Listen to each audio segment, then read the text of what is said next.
Right. Telugu రాష్ట్రాల్లో సంక్రాంతి రద్దీ కొనసాగుతుంది. 3 రోజుల నుంచి దాదాపు హైదరాబాద్ విజయవాడ హైవే దగ్గర మొత్తం కూడా వాహనాలన్నీ బారులు తీరాయి. ఇంకోవైపు రైల్వే స్టేషన్ల దగ్గర, బస్ స్టేషన్ల దగ్గర మొత్తం ప్రయాణికులందరూ పడిగాపులు కాస్తున్నారు. బస్సు వచ్చినటువంటి కొద్ది క్షణాల్లోనే బస్సు మొత్తం కూడా ఫిల్ అవడంతో అక్కడ ఉన్నటువంటి ప్రయాణికులు ఎవరైతే డైరెక్ట్ వెళ్ళి టికెట్ కొనుక్కున్నామని అనుకుంటారో వాళ్ళందరూ పెద్ద ఎత్తున పడిగాపులు కాస్తున్న ఒక్క బస్సు కోసం దాదాపు 4 నుండి 5 గంటల వరకు వాళ్ళు వెయిట్ చేయాల్సినటువంటి ఒకవైపు ఇటు ప్రత్యేకమైనటువంటి రైలు నడుపుతుంది. అటు సౌత్ సెంట్రల్ రైల్వే, ఇటు తెలంగాణ ఆర్టీసీ కావచ్చు, అటు ఆంధ్రప్రదేశ్ ఆర్టీసీ కావచ్చు.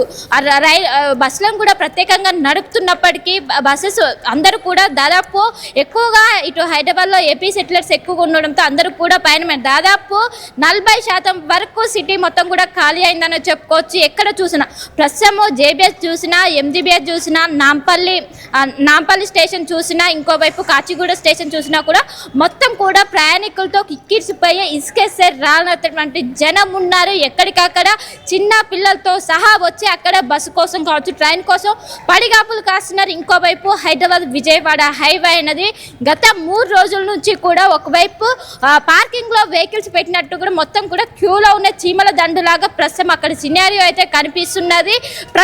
ఎక్కువగా ఏవైతే టోల్ గేట్స్ దగ్గర అక్కడ ఒక ట్రాఫిక్ జామ్ అనేది ఒక తలనొప్పిగా మారింది. వారిని క్లియర్ చేసేందుకు వచ్చేటువంటి ఒక వెహికల్ స్కాన్ చేయడానికి 3 సెకండ్ల లోపే పూర్తి అయ్యేందుకు కూడా ఈసారి ప్రత్యేకమైనటువంటి చర్యలు చేపట్టారు. ఎక్కువగా విజయవాడ వైపు ఎక్కువగా వెహికల్స్ అనేవి మూవ్ అవుతుంటే అటు నందిగామ సైడ్ కావచ్చు, విజయవాడ సైడ్ కావచ్చు ఎక్కువగా వెహికల్స్ వెళ్తూ ఉండడంతో తొందరగా స్కాన్ అయ్యేటట్టు పతంగి టోల్ గేట్ దగ్గర ప్రతి సంవత్సరం ఇలానే సిచ్యువేషన్ కనిపిస్తుంటుంది. పెద్ద ఎత్తున ఇబ్బంది పడుతుంటారు. అక్కడ స్కాన్ లేటుగా అవడంతో ఎక్కువగా ట్రాఫిక్ జామ్ అనేది కనిపిస్తుంటుంది. దీనికి చెక్ పెట్టే విధంగా 3 సెకండ్ లోపే అది మొత్తం స్కాన్ అవ్వడానికి ప్రత్యేకమైన చర్యలు చేపట్టారు. నిన్న ఒక్కరోజే 1,00,000కు పైగా వెహికల్స్ వెళ్ళినట్టు అటు టువర్డ్స్ విజయవాడకి వెళ్ళినట్టు ఇప్పటికీ అధికారులు గుర్తించారు.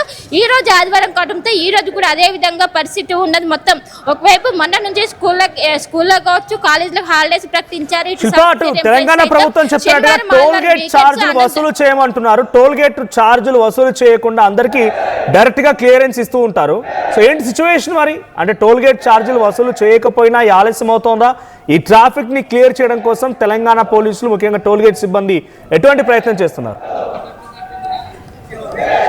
రైట్. ముందుగానే సంక్రాంతి పండుగ కోసం టువర్డ్స్ విజయవాడకి వెళ్లే వాళ్ళ కోసం ఇటు మంత్రి కోమటిరెడ్డి వెంకటరెడ్డి ఎవరికి కూడా టోల్ డబ్బులు వసూలు చేయమని కూడా ముందుగా చెప్పారు. అందులో భాగంగా అక్కడికి వెళ్ళాక స్కానర్ కోసం అనే స్కానర్ దగ్గరనే కొంచెం ఆలస్యం అవుతున్నట్లు కూడా